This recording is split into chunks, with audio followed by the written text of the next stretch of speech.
So, Michael, I was just referencing to this conversation we were having just a couple of minutes ago. What is very fascinating is your background. You have a master's in Vedic psychology.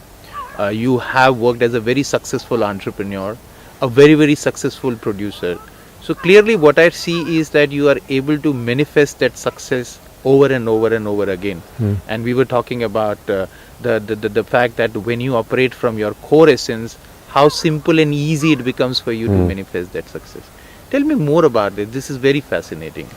It's a really good question. I really like exploring that, because as we discussed, you find that some people have the ability to really manifest, and there's a superfluidity in the way they manifest. And then you said some people find challenging in manifesting, because as you mentioned also, we're all operating from consciousness, and there's steps of manifestation.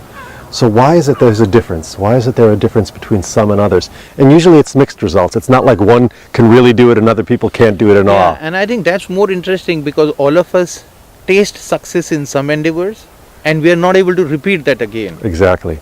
So what I find is the magic ingredient, the secret ingredient, and maybe you've had this in your own personal life, is when you're coming from your core. And I created this term, core essence.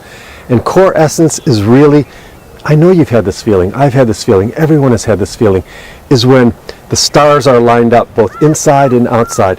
You feel really anchored to your core, to your heart, to your mind, and you just know, there's a knowing, a deep inner knowing that this is right. I'm doing the right thing at the right time in the right place. And you notice when you're in that kind of space, success is inevitable. You can't miss it. That's coming from your core essence. And like you said, most of the time when you fall into that, it's maybe we consider it luck or a state of grace. How can we find what the active ingredients to make that happen and make it repeatable? And I think, Michael, I'm grateful that you are here and we are having this conversation, because what I have realized in the era of startups today, certain ingredients of entrepreneurial success are very easily available. Capital used to be the most difficult thing to get hands on, but today that's freely available, or much more easier to get it. Yet I think what you're talking about is so very critical, because that alignment, that operating from that core essence for that entrepreneur, for that startup founder, is very, very critical and important. So specifically in an entrepreneurial context, how do you think this operates, and what is it that one can look at learning from this? Really good question. So you mentioned about me being a producer, and that's really the key. As a producer, I've worked with some of the top people in the business. I've produced about 400 events in theater, music, dance, and some really major productions with the likes of Paul McCartney, Ringo Starr, Jim Carrey, David Lynch. The list could go on. Every time I produce an event, it's like a mini startup. You come up with the concept, the positioning and branding, the promotion, the production. So the lifespan of my business is 6 to 8 weeks. So I really end up repeating this over and over and over again. I think I'm good at that startup. And the startup is taking your key concept and bringing it to the first few stages of manifestation. So I'm not working on it as a business coach. I'm working on a core essence coach. What is that? Lining up with the core essence in the first few stages of making sure that it's lined up on the inside. So I'm working on that inner domain, but I have enough background in marketing, positioning, and branding and production to make sure and test that what we're referencing on the inside, and as it begins to sprout, is going to be something that works. So I guess I'm a master of the inner startup game. And I think what you have just now said to me, it is like hitting the nail on the head. Because what happens is that there is a dream, there is an ambition or aspiration that a budding entrepreneur has. And then they tend to kind of jump the first couple of levels of manifestation. Exactly. And start probably working on the fourth or fifth. Exactly. Stages, You nailed it. Thank you for referencing that, because I find that everyone takes that jump and they get a little off track. If you're going to be going to the moon and you're just 1 degree off, you're going to completely miss the moon. So the thing is, it's the most important area we can do the work, and it's the area that people work the least, is those first few steps of manifestation. So there's a gut level feeling this is right. Your heart has passion with it. Your mind is super clear. This is the three areas that I work on a lot in my domain of body presence, which is using body intelligence and emotional intelligence and clarity of awareness to combine, to have a synergy where the wholeness is greater than the sum of the parts. Then you're moving from the inside out. And as we've seen, when you move from the inside out, you have the power. And the biggest advantage of that, to my mind, is that when you get the first three levels of manifestation right, manifesting the larger outcome becomes so much more easier. It's like a cakewalk.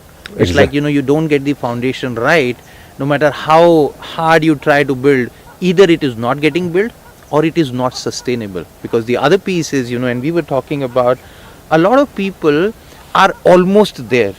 And then they tend to kind of self-sabotage or sabotage their own dreams. To my mind, it's simply because, they have not worked at the basic levels of manifestation. What do you have to say about this? Well, it's interesting. How do we get off track? That's a really key question because, you really have to kind of line up to that inner core, that core essence where you feel like you're in the power. I always like to say, let the force be with you from Star Wars, because when the force is with you, you're invincible. But we get off track. How does that happen? I feel that it's because we listen to our conditioned responses, all the things we think we should be, all the typical protocols that we think we should be functioning in the business world. The people that are really successful are creative, they think outside the box, and they're referencing themselves. I use the term self-referral rather than object referral, meaning object referrals when we're trying to please people, the environment, do it as it's done before. Self-referral is when you're always referencing your inner core, that inner knowing of what's really right. That's where the success comes from. So what in answer to your question is how to not listen to the conditioned response, all those shoulds, do it this way, that's the way it's already been done, take the safe route, and really know the source of your own creativity and power. Then you stay on track. And Michael, what you've just now said, the Ganges reminds me of the same thing. What we see here is actually not what is happening here, but what is happening at the source of the Ganges. So the flow of the water at our campus keeps on changing depending upon the weather up in the hills. In the winters, it is all frozen. So if you really have to change this here, you got to work on that core essence of the Ganges. What a fantastic reference. Here we are on the Ganges. It's a dawn. Absolutely beautiful. The sun has just risen. And as you said, there's a pure and pristine source of the Ganges, high up in the Himalayas. That's where the Ganges, in all of its purity, comes out. Then it begins to flow to the south. Of course, it widens, and it takes many different turns, and there's many influences that affect it. But the Ganges always has to reference its source, that pure and pristine essence that's behind it. It's a perfect analogy to this core essence marketing approach. And that's what happens at this place, Michael. Not only, our ability to understand things is much more lucid and much more clearer, but the kind of impressions that we get and the kind of inspirations that we get here at this place is amazing. I have been struggling to find an answer to this particular question, and you've just, solved that big thing for us and a lot of budding entrepreneurs out there, in the sense that manifesting your dream would be so simple, provided you start working on your core essence, or as you say very aptly, core essence marketing. Yeah, because we really, in a way, are positioning and branding ourselves. We work about usually the positioning and branding our product or service, but you really want to start by positioning and branding yourself. So that's when your passion, your motivation, your original inspiration, your dynamism, its value in the world, your mission, they all have to come together, all have to be lined up with your own inner truth. That's where the power is. So, and what I hear you say is that one is that we are marketing to the customers, one is we are marketing to the investors. Here we are talking about marketing it to the consciousness, so that it can, fund your dream or support your... Well, we're really marketing, there's universal energy. Yeah. We really have to line ourselves up with the whole field of universal energy, whether you want to call it the divine or just the force. That's the initial positioning and branding. When we're lined up with the universe and the power of the universe, then we're going to be moving with nature rather than against nature and our own nature. That's interesting. So tell us, Michael, how can we learn more of this from you? Well, that's a really interesting question, because we see in the business world and the business environment, especially for entrepreneurs, they work traditionally on getting a business mentor and business strategy. They work on investment funding.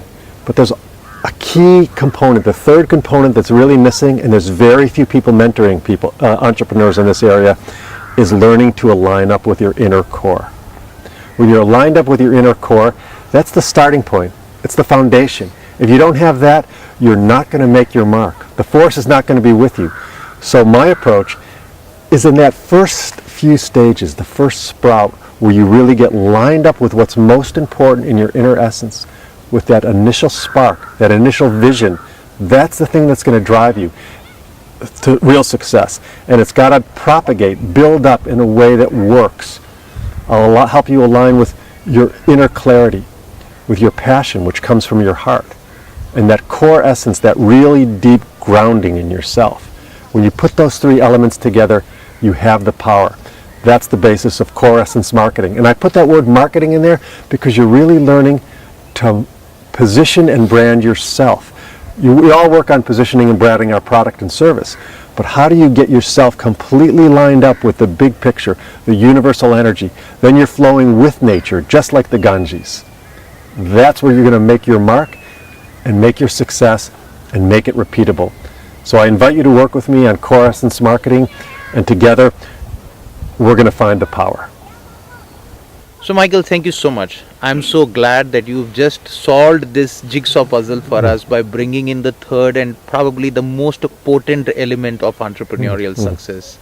Like you said, I think earlier, people focus on that 10 or 20% that's really, they think is the most important, but 70 or 80% of your success is going to be when you're lined up with yourself. And the minute you're off that, you lose your path, you lose your way.